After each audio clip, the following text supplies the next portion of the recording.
Dr. King called it a sickness, the belief that the use of force or the threat of violence is the most reliable way to solve problems, ignoring real needs that stabilize households, like a house, or food, or work worth doing, all ignored to favor the hammer, domination as virtue.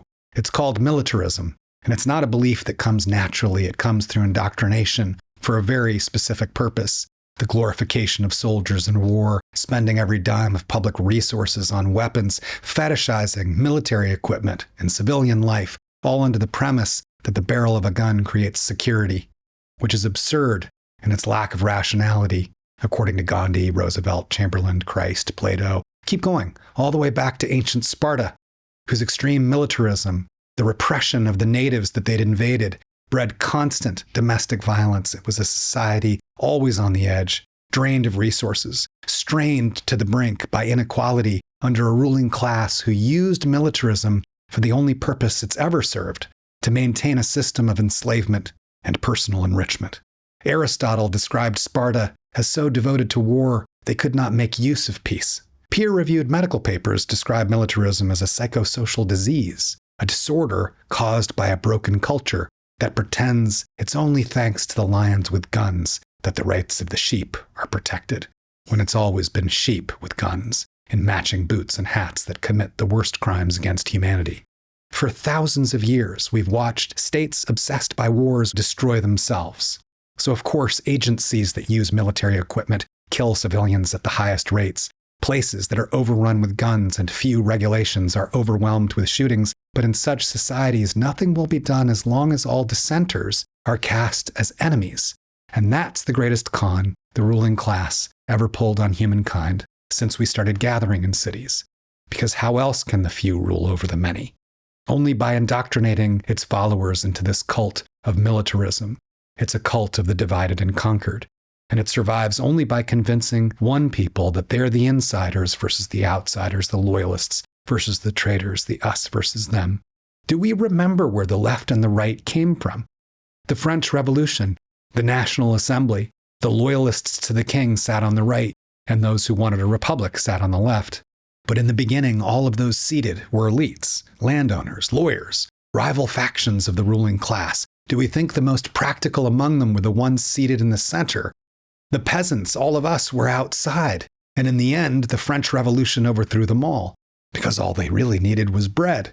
When the Belgians claimed Rwanda by force in the 1900s, they armed one group of natives and gave them authority over another, issuing ID cards, inventing two tribes that were never separate, and then deprived of basic needs. That, of course, resulted in genocide. The British did the same thing in the Americas 200 years earlier, when enslaved Africans and indentured Europeans united in a working-class revolt against the British elite. While the ruling class manufactured slave codes, they gave poor Europeans a bribe, legal rights, a little land access, this idea of whiteness itself, as a badge of superiority.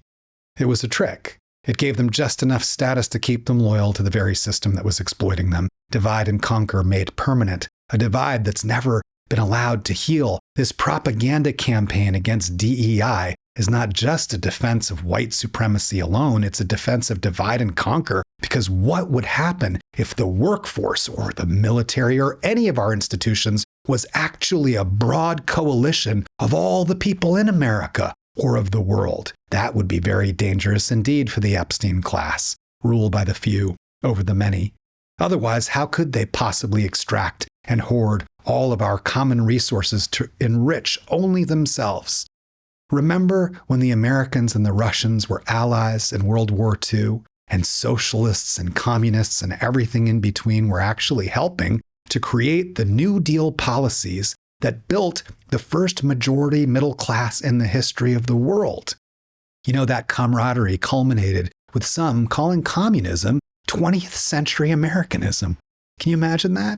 But then we had the Red Scare, dividing Americans against each other again and cleaving apart a labor rights movement that was uniting working class people, black and white and native. We were about to guarantee economic rights under Roosevelt and then again under Dr. King. But the Red Scare, the Commie Scare, purging of government experts, just like we're doing now, allowed that blundering, psychotic continuation of forever wars into Vietnam, into the Middle East, and the forever culture wars. Militarism and divide and conquer, twinned strategies. And where does it end? Same way it always does. Militarism took down the USSR, Nazi Germany, Sparta, and the Roman Empire, and if we don't recognize it for what it is, it will happen again everywhere. This warning has been given by Aristotle, Plato, Gandhi, Moses, Christ, and Muhammad, peace be upon him. Dr. King said it this way: we as a nation must undergo a radical revolution of values when machines and computers, profit motives and property rights are considered more important than people. The giant triplets of racism, extreme materialism, and militarism are incapable of being conquered. A true revolution of values will lay hand on the world order and say of war, this way of settling differences is not just. A nation that continues year after year to spend more money on military defense than on programs of social uplift is approaching spiritual death.